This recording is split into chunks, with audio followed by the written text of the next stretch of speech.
30 years, Effie Eitam served as military commander in the Israeli army. From fighting on the front lines in the Yom Kippur War to leading the raid on Entebbe, Effie has stared death in the face many times over the years and somehow miraculously survived. But nothing can compare to what happened to Effie a couple of years ago when he was on a fishing tour in Alaska. We flew to Anchorage, and then from Anchorage by a small airplane to a place called King Salmon, and from King Salmon to a group of 6 wooden lodge in the middle of nowhere.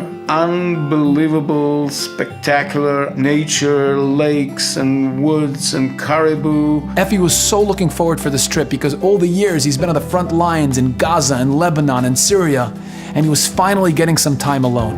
One of the guys spoke to our fishing guide and said, "Bill, there is only one animal that can be dangerous, and that the grizzly bears. What am I supposed to do if a bear will come?" And then he said, "Everybody listen, if a bear will come, you should stand still, turn your face to him and say, 'Hey bear, this is my place, I want to fish here.'" I burst out laughing. I said, "Will he accept this argumentation? Is he aware for such a ritual?" And Bill said, "Don't worry. It always worked. It will work in your case too." A couple of hours later, Effie's all alone, minding his own business, fishing while eating his tuna sandwich, the tuna that he brought from Israel. And all of a sudden he hears rustling in the leaves behind him. I turned my head, and there he was, a grizzly bear in the wilderness, 15 meters from me. Every part of Effie wanted to run. But you know, grizzly bears run 30 miles an hour. If you run, they'll catch you. If you climb up a tree, they'll climb and get you. I had nothing to do but following the instructions I got. And then I stood, looked at him, and then I said, "Hey bear, this is my place.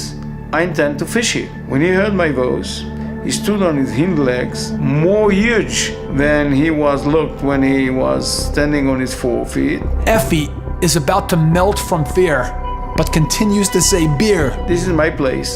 I intend to fish here." And then after a few seconds, he went downstream and started to fish salmon fishes. Later that afternoon, Billy comes back with the propeller airplane to pick up Effie, and Effie says, "Billy, you're not going to believe what happened. It worked. It worked. Tell me, how does that work? Does the bear understand English?" And Billy says, "It's simple. For the bear, you are a human being. You are the crown of nature, and he will never think about you as food unless you behave like an animal. You are crawling, you are running, you are screaming, you are bleeding, but when you stand and you hear a human voice, it will never attack you." You know, you and I will probably never have to face a grizzly bear, hopefully. But in Jewish literature, the bear is always a symbol of anger, anxiety, and temptation. And these are the bears many of us struggle with and face every single day, which is why Shlomo HaMelech, the wisest man to ever live, writes in Koheles, "Im ruach hamoshel ta'ala alecha," when you feel these powerful negative emotions come over you, the most important rule to remember is, Mekoimcha al tanach. Don't react and run. Stand your ground. Remember who you are. You are someone who's created in the image of Hashem. And beneath all the layers of fear, self-doubt, and insecurities, there's this powerful, infinite light. And if we can tap into that and feel it in our gut, then we'll have the confidence to take a stand, face our fears, and overcome our struggles.